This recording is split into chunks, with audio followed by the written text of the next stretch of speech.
Career Services. Today, we're going to be talking about how to implement a final action plan for graduation. We want you to feel confident in successfully reaching your post-graduation career goals, and today's presentation will help you get started. All right, so first we want to start by helping you to choose your path forward. And today's presentation, we're going to divide it into 3 different paths. The first path is going to be for career opportunities. This is if you're going to be pursuing things like jobs, internships, military, contract work, anything like that that involves applying.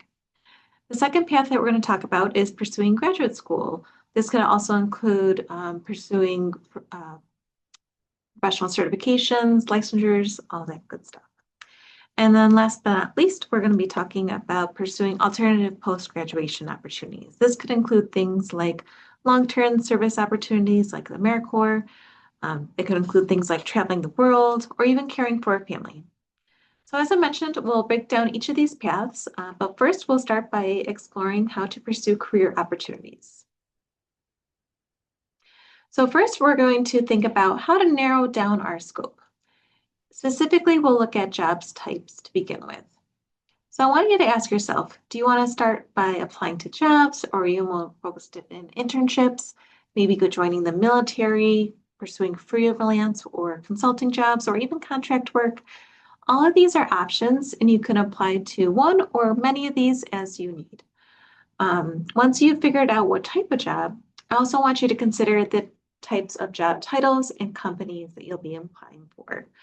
Note that many job titles have similar job titles that often mean the same thing.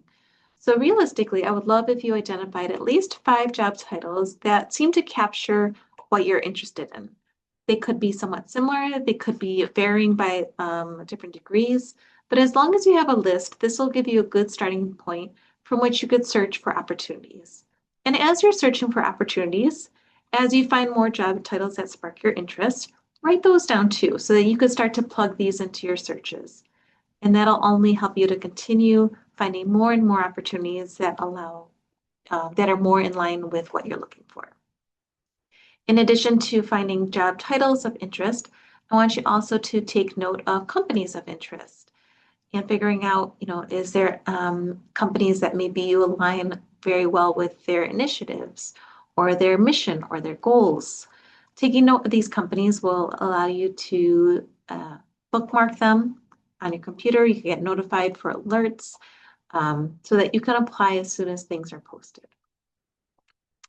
Our next thing we'll narrow down is the location. Are you looking locally, regionally, nationally, internationally? The scope of which you're looking for will ultimately determine the number of opportunities available to you. So figuring that out is going to be an important piece to the puzzle. And last but not least, please note that it can sometimes take 6 months or more to land a job. So plan this into your time frame as far as when you want to start applying to jobs. If you're looking to land a job immediately after graduation, I'd say applying the winter or summer break before you graduate is usually a really good option. And know that other jobs that maybe require extensive background checks or those that work for government, those can take even longer. So really plan your time accordingly. And once you started to narrow down your scope, now we could dig into actually looking at the opportunities. And at this point, I really want to start to talk about how to dissect a job description, because it can be intimidating when you first look at it. To save you time, I normally start by glancing over the qualifications section to see if this is something that you even want to invest your time in. And specifically for most of our graduates, you're going to be looking for anything that says bachelor's degree plus 1 to 3 years experience. Even if you feel like you don't have the 1 to 3 years experience just yet, know that you do because of all the hard work that you've done in your classes, through internships and other experiences that you may have gained. So that all counts, and it's typically bachelor's plus 1 to 3 years experience is typically that lingo for an entry-level position, which is what you'd be definitely a good candidate for. I also want you to keep in mind that you don't have to meet all the qualifications, but I would recommend meeting at least 80% of the qualifications if you want to be taken seriously as a candidate. Also, be sure to take note if they are asking for specific certifications or licensures, or if they're asking for potentially a master's degree or higher. If you're seeing those quite a bit in the jobs that you're looking for, it's usually a good hint that you'll have to continue your education for the specific career path that you're pursuing. So once you've looked at the qualification section, then you can start to look at the responsibility section. And for this paragraph, I want you to try to imagine what a day in the life looks like and really start to gauge your level of interest. Is this something you could see yourself doing? If so, that's a good sign you should apply, right? This is also a good opportunity for you to identify any keywords that really stand out, because you can start to incorporate those keywords in your application material. So think about action verbs that stand out, like collaborating, leading, organizing, as well as any specific technical or field-specific skills. Any of these that you know or you have some experience in, even if it's not direct experience, but you used a similar type of skill in the past, those are the things that we really want to highlight on your application materials. And finally, the last thing you're going to want to dissect a little bit is the company itself. I really want you to look over their mission, their initiatives, and make sure you really drive with what they're going for. Does it align with your values? Does it align with your goals? A lot of times I find when I'm talking with recent graduates, the reason that they switch from their first job is because the company isn't usually a good fit with what their values or their goals are. So if you take the time to assess those before you even apply, you're probably more likely to find something that's a good fit for you overall. So read their about page, read the little blurb that they have on the job description about them, and make sure you feel like you really jive with what they're interested in. So now that you've learned how to read a job description, the other really important thing that I want to discuss with you is something called applicant tracking systems. They're also known as ATS. These systems are what employers use to organize and filter through their candidates. Because if you think about it, one job can have over 1,000 candidates, and there's just no realistic way that one person can look through all of those applications, right? So they use it from an efficiency standpoint.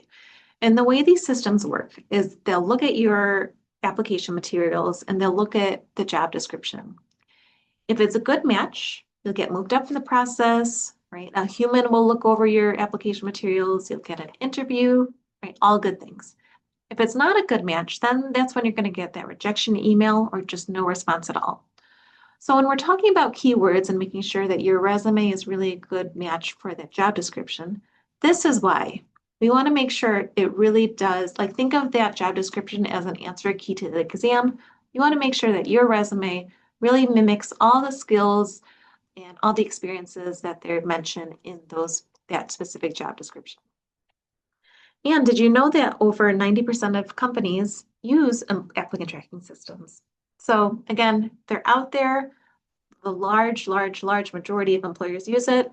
So just be mindful that it exists and that you really need to leverage strategies to get ahead of the game. One important statistic out there is that between 70 and 80% of resumes never make it past that first gate. And by that, I mean it doesn't get past that applicant tracking system or that first human review. And more likely than not, this is because your resume or your application materials were not a good match for that job description. So in summary, it really is about quality over quantity.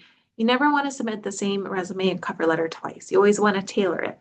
It'll take more time on front, but again, for the reasons we just covered, it's going to save you time in the long run. You'll get more responses quicker.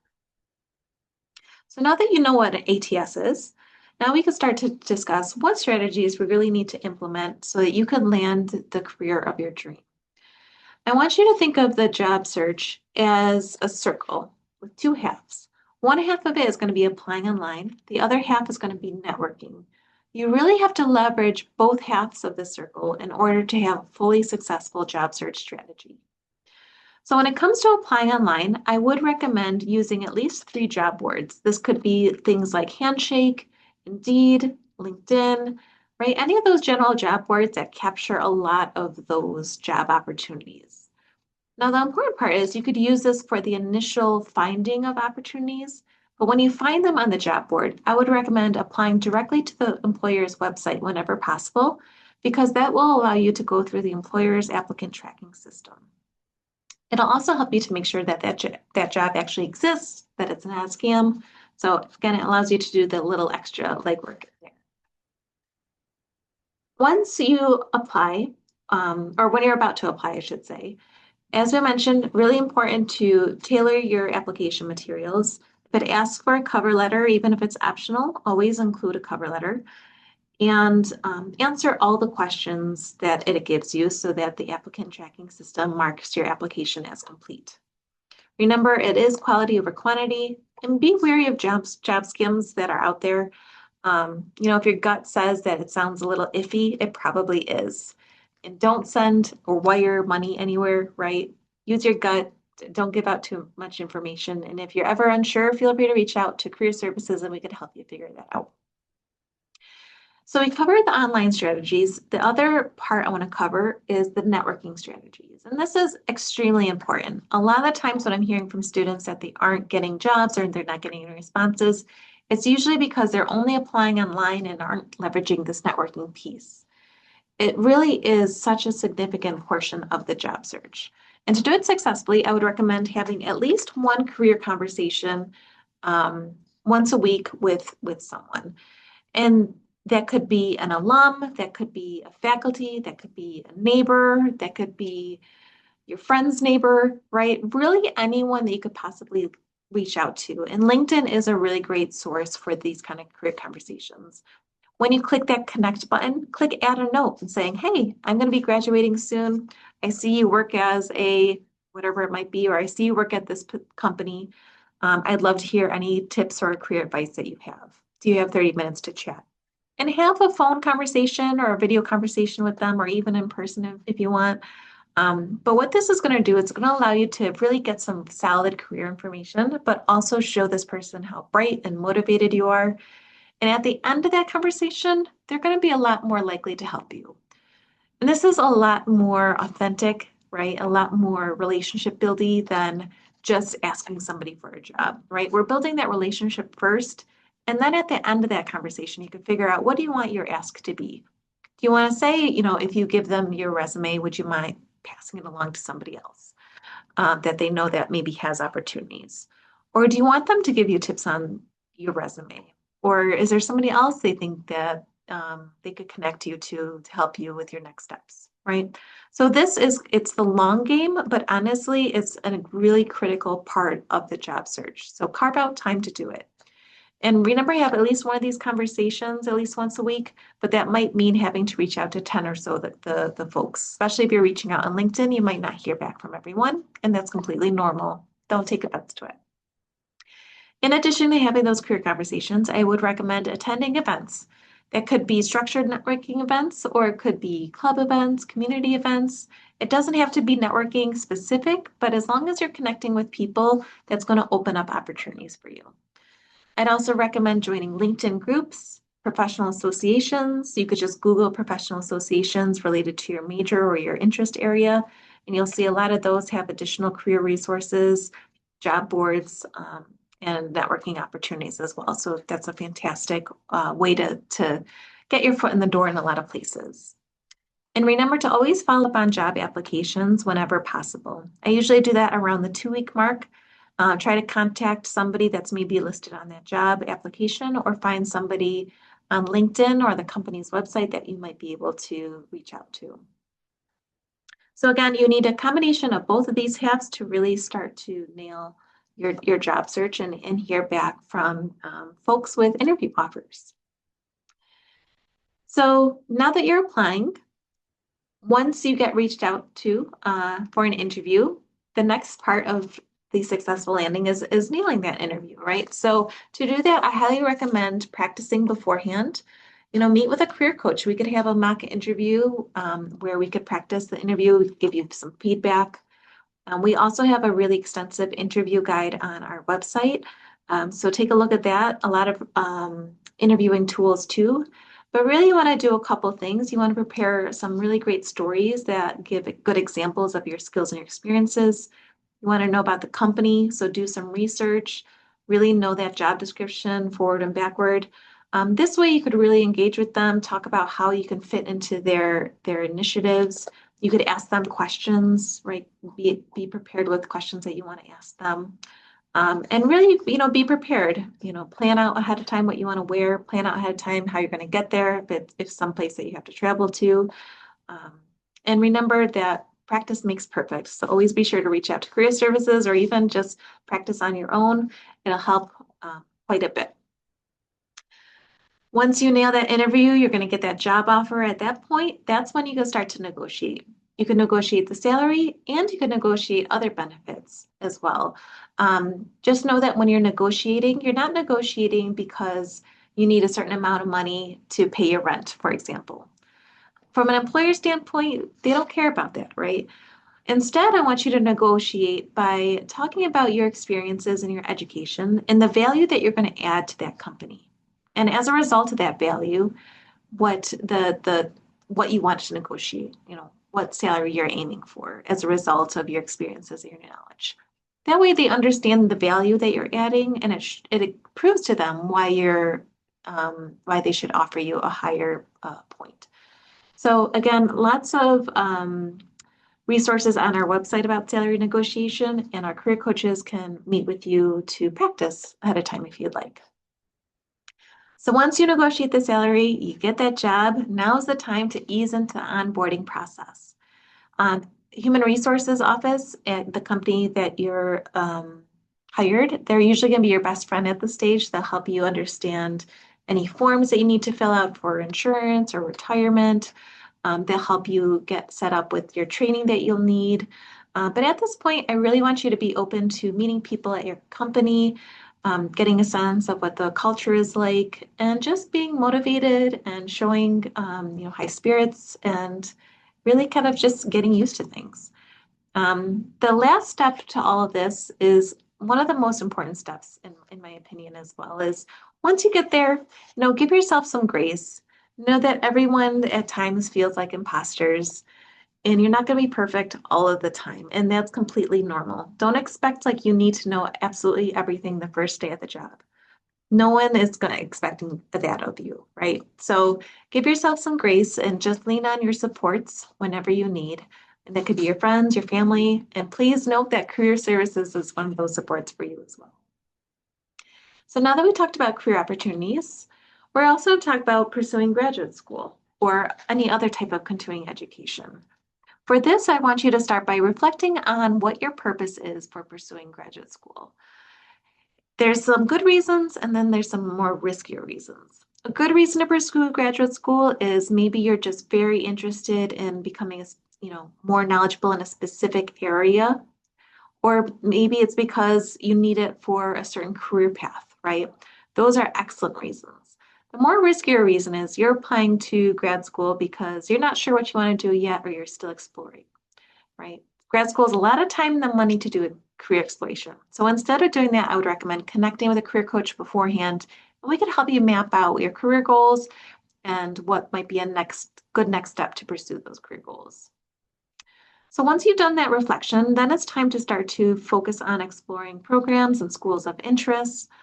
Look at the curriculum, look at the faculty that you'll be learning from. Again, these faculty will be the folks that will allow you to connect with their networks and really get that knowledge. So you want to make sure that you're getting what you want out of these programs. You could also explore funding opportunities while you're at it. Perhaps they offer research assistantships or teaching assistantships that can help pay you a tuition or reduce your pay you a stipend or reduce your tuition costs. There could also be scholarships through outside organizations or even your employer you could look at. And then once you've done all that, that's when you can start to prepare and submit your applications. Lots to keep in mind here. It usually typically involves preparing a personal statement, a resume and a cover, or resume or a CV, letters of recommendation, transcripts. You might need to take a standardized admission exam such as the GRE. So if you need help walking through this process, again, contact Career Services and we're more than happy to help. Last but not least, the interview can be anything between a couple hours to a multiple day experience. And remember, Career Services is here to help you with that as well. And finally, when it comes to other pathways, There's many post-graduation opportunities out there. So for example, maybe you decide you want to work at a long-term service organization like AmeriCorps or Peace Corps, or maybe an environmental conservation, right? There's lots of organizations out there that will pay for your travel or pay you a small stipend to give you a really immersive, unique 1 year, 2 year experience following graduation. So check those out. But think about your goals. Maybe you want to travel, maybe you want to care for family members. This is your life, and I really want you to be open to all the possibilities. And just remember, you still have access to career services even after you graduate. We're available to meet with you in person, virtually, whatever works for you. There's no cap on when we can stop meeting with you. And there's lots of resources online. We have guides, we have templates, we have job boards, anything you need, you name it, and you could access those 24/7. And most importantly, we would love to keep for you to keep us posted on where you land. We love to hear where our graduates end up, whether it's a part-time job, full-time job, traveling the world, you name it, we want to hear from you.